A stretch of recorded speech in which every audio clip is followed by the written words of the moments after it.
Kemudian ada doa yang diajarkan Nabi SAW yang tidak pernah kita tinggalkan. Kaitannya dengan azab kubur. Supaya kita aman dan selamat dari azab kubur. Sekaligus sebagai bekal hidup di alam kubur. Kan manusia itu ingin apa? Ingin aman, ingin selamat, ya, ingin senang, ya, ingin bahagia, ingin sukses, ingin untung. Di antaranya dengan berdoa. Minta perlindungan kepada Allah dari azab kubur. Jadi sebelum salam ya, setelah membaca innaka hamidum majid, kita baca Allahumma inni a'udzubika min adzabil qabri wa min adzabi jahannam wa min fitnatil mahya wal mamat wa min syarri fitnatil masihid dajjal ya. Jadi kita berlindung kepada Allah dari dua perkara. Pertama dari azab, yang kedua dari fitnah itu ya. Hidup itu selalu ya diancam dengan dua hal. Pertama dengan apa? Dengan azab ya. Yang kedua dengan fitnah. Makanya berdoa, ya Allah, aku berlindung kepadamu dari azab kubur, azab neraka. Ya, nerakanya juga neraka jahanam ya. Kemudian fitnah kehidupan dan kematian serta dari fitnah dajjal, itu puncaknya fitnah ya. Karena Dajjal itu umurnya 40 hari ya, sebelum kiamat. Tapi kemudian bisa mengkufurkan semua manusia. Walaupun endingnya berhasil dibunuh oleh siapa? Oleh Isa atau Imam Mahdi. Ya. Nah, jangan bawa hutang ya ke dalam kubur ya. Jadi harus bawa apa tadi? Bawa takwa, bawa ilmu, bawa iman, bawa amal ya. Kemudian jaga kesucian, kebersihan diri, termasuk juga menjaga lisan ya.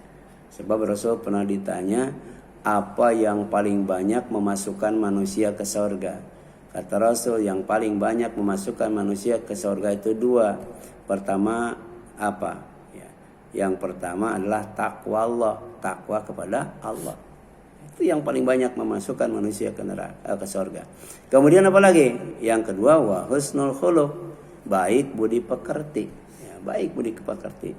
Oleh karena itu sebelum kita menuntut ilmu, maka yang diutamakan adalah adab dulu, etika dulu, sopan santun dulu, akhlak dulu, baru kemudian ilmu. Banyak orang yang ilmunya luas, ilmunya dalam, pintar dan cerdas, tapi ya, qalilul adab, adabnya seuprit itu.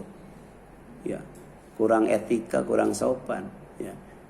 Padahal sebelum berilmu itu beradab dulu ya. Baru kemudian ya, Rasul ditanya, apa yang paling banyak memasukkan manusia ke neraka? Ternyata sama jawabannya dua. Yang pertama al-fahmu, mulut itu, makanya jaga lisan.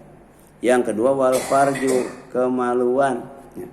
Jaga kemaluan itu berarti jaga mata, jaga telinga, jaga tangan ya. Ya. Sebab kemaluan itu cuma mengeksekusi ya. Awalnya dari mana? Dari mata ya, melihat. Kemudian dari mata ya, mungkin mendengar ya. Ada cerita-cerita porno misalnya lewat radio ya. Ya. Atau mungkin dulu namanya stensilan apa ya. Itu bisa itu dari mata, dari telinga ya. Ya.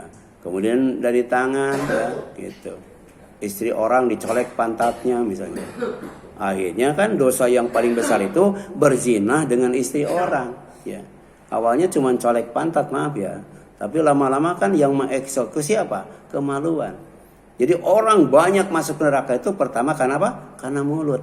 Tidak bisa menjaga lisan. Termasuk juga tidak bisa menjaga makanan ya. Kenapa? Karena sikap kita ketika berbicara tentang makanan dan minuman ya, atau yang lainnya ya, pertama kita jauhi yang haram. Itu mutlak tuh, jauhi, jangan didekati. Yang kedua apa? Yang kedua adalah hati-hati dengan yang syubhat, yang belum jelas halal dan haramnya. Lebih baik tinggalkan itu. Yang ketiga, jangan berlebih-lebihan ya ketika berhadapan dengan yang halal.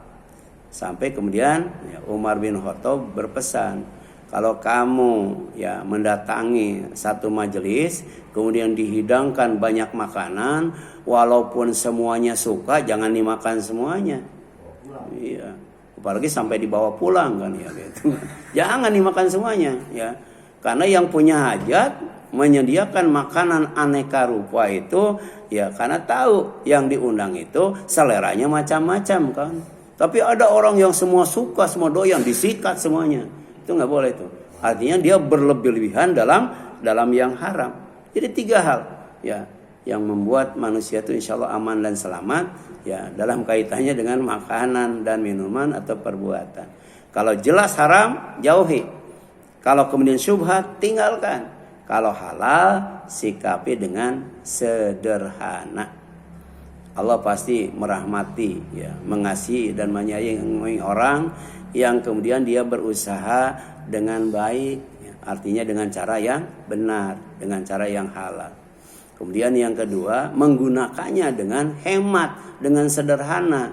Baru kemudian dia menabungnya, jangan sampai habis untuk menghadapi masa depan. Bisa jadi dia membutuhkannya. Ya, jangan sampai habis. Ya, nafkah yang kita kumpulkan itu jangan sampai dibelanjakan semuanya.